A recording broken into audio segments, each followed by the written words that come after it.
A new legal battle tonight between our state's public education department and the dozens of school districts it oversees. So this is all about how long our kids should be in school. The PED is moving forward with a controversial 180 school day calendar rule. That's despite state law saying that school calendars should be based on the total number of instructional hours and not necessarily days. Right, and school districts all over our state protested this change just this past fall. But now they're taking that fight into the courtroom. Our Griffin Rushton is joining us now with a look at just how many districts are joining the battle. Griffin? Yeah, at this point, it would be easier to list the districts that are not involved in this lawsuit. As of tonight, 53 school districts are challenging the PED's 180 school day rule. That's about 60% of all the school districts in the state. And you can see we got districts in just about every corner of New Mexico. Now, some of the big ones like Albuquerque, Rio Rancho, and Las Cruces, they're not involved in this lawsuit. And that's largely because this school calendar shift is a much bigger issue for the rural school districts. And it's one that could bring more problems than solutions. Best decisions are made locally and closest to kids. And no one knows that better than Stan Rounds, a former superintendent with nearly 30 years of experience in school districts small and large. I'll say I've been to every district in New Mexico. And with school calendars, he knows one size does not fit all. There are 32 districts that are rural districts that are on 4-day weeks. I'm going to use Cimarron as an example because they have students who travel about an hour and a half each way each day.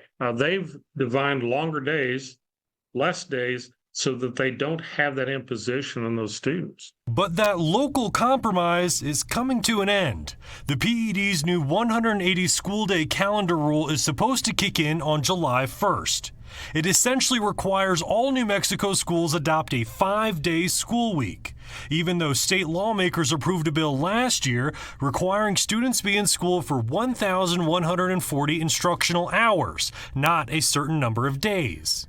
What we're arguing is that the state of New Mexico Public Education Department does not have a legal right to produce a rule that is contrary to state statute. More than 50 school districts across New Mexico are joining a new lawsuit to try and block that rule from going into effect, and forcing some districts like Cimarron into a corner. In talking to that superintendent, that Board of Education, they do not see a way clear. They will now have to add 35 days to their calendar, and there's no money to add 35 days of transportation, 35 days of food services. A bipartisan group of state lawmakers tried blocking that rule in February, but Governor Michelle Lujan Grisham vetoed that attempt. That is in direct conflict with what I think ought to be happening in New Mexico's public education system. I think 180 days should occur. And she's not backing down. In a statement, she says the new lawsuit is another pathetic attempt to avoid accountability for delivering a high-quality education to New Mexico students, and we're going to fight it. With lawmakers on one side and the governor on another, Round says a lawsuit is their only option. There's that three-legged stool in government, right? We now go to the only other place you can go, which is to the courts, and have them look in and make a determination who's right and what's best according to the law.